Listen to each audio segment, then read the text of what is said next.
What's up guys, it's me Jeremy. In the 4 months or so since Mordekaiser's rework in August, he's changed a lot.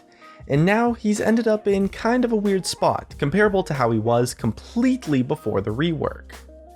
And it brings up the concept of what his rework accomplished.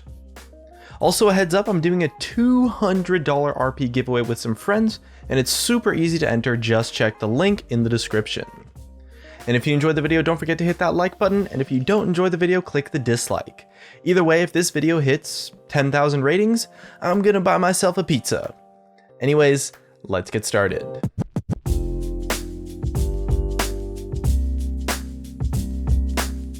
The Mordekaiser rework was unique compared to all of the other reworks by being one of, if not the actual first attempt by Riot, to change what defines the meta by creating this character that clearly fits outside of the standard roles and team compositions that the meta we have come to know are defined by. He was marketed and remade to fit the role of this bruiser carry in a duo lane that hasn't really existed in the meta outside of some random cheese strategies. He was supposed to be this revolutionary champion that set the stage for the meta that we've become accustomed to start changing completely.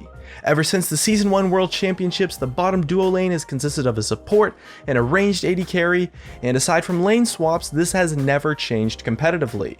There's no doubt that the League of Legends meta is heavily limited by team compositions and roles, and Mordekaiser was intended to throw that out the window and succeed in spite of it.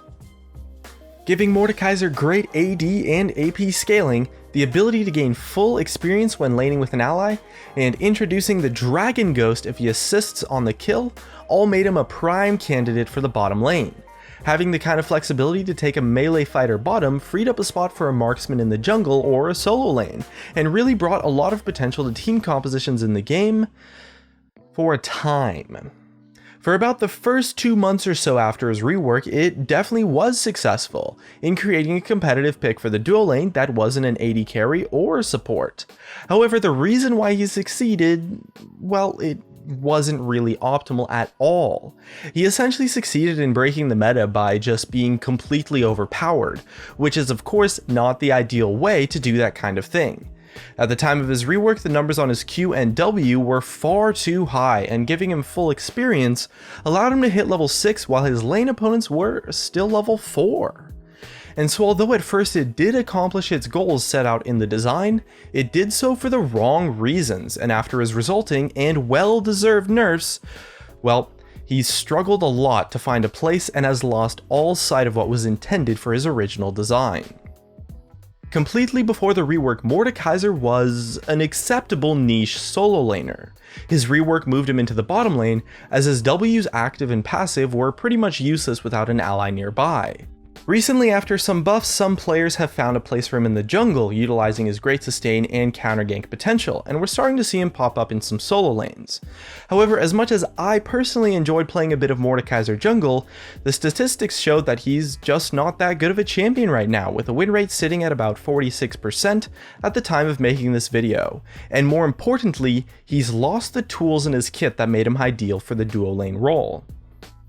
On paper, the Mordekaiser rework was an incredible idea. There's no doubt that the League of Legends meta is limited, and for the average casual player like you and me, that sucks because it means a large amount of champions and strategies are just straight up unplayable, and trying to make your own builds and strategies work is a lot more difficult than it could be. Even with almost 130 champions, League of Legends feels limiting, as the suboptimal, sometimes more fun strategies become even less likely to win games.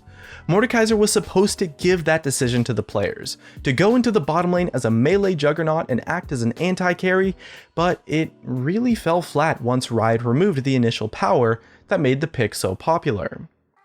However, the idea still stands, and it's something that I really want to see developed further, and Mordekaiser is a victim of poor execution more than anything else. With new character designs, items, or other changes, the meta can easily begin to revolutionize and evolve past the stale pre-existing setup. Unfortunately, the past has shown that the meta isn't really going to revolutionize by itself though. Sure, there might be minor shifts here and there, flavors of the month, but the League meta is too cemented to have any major changes without the assistance from Riot. So I can at least applaud them for showing that they are trying to do that with the Mordekaiser rework. And so although Mordekaiser might not have accomplished what he intended to at the end of the day, he was such a bold step in the right direction towards a more open and free meta compared to what we have today.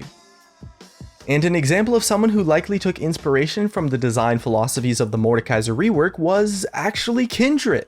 Similar to how the Mord rework was designed to break the meta in the bottom lane, Kindred was designed to break the meta by being an AD carry in the jungle. Up until her release, we had always seen tanks and fighters as the popular meta options for jungling. And Kindred's design so far has shown to be reasonably successful.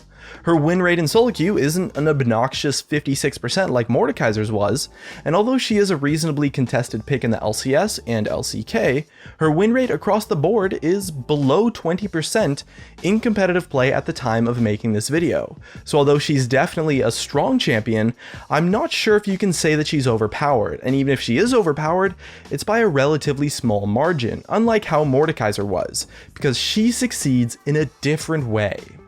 AD carries in the jungle haven't been successful in the past, mainly because they lack tankiness, which you generally want as a jungler to at least have a little bit of to be able to fit team compositions, as a squishy jungler usually correlates to a squishy team and thus a poor team comp.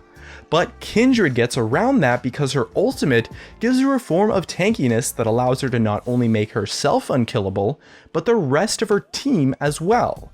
Her ultimate completely covers up the weakness that picking an AD carry in the jungle normally would, and thus allows her other strengths to shine through and for her to be a competitive pick. And she's an example of the design concept that we saw in the Mordekaiser rework, but with a little bit better execution. She succeeds because her kit allows her to bypass the main weakness of the off-meta choice. Kindred is an example of this idea done right, and she successfully breaks the meta and is strong without being obnoxiously overpowered.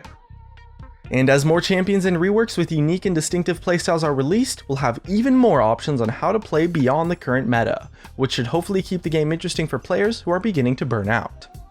And with the design of Mordekaiser and Kindred, Riot has shown that they are interested in changing up the meta, and I am definitely looking forward to their future creations. And that's just about it. Here are some of my favorite comments from a previous video where I asked what item you hope to get from the Hextech crafting system. For a chance to be featured in a future video, leave a comment about what your favorite champion rework was. Thanks for watching, and I'll see you guys next time. Her body's gold like September. She burns through the night like an ember. And all those things we try forgetting, I remember. But we say we all fine, we all fine. Sunny day dreams and we up now. Vodka lemonade, I serve it up, it goes down.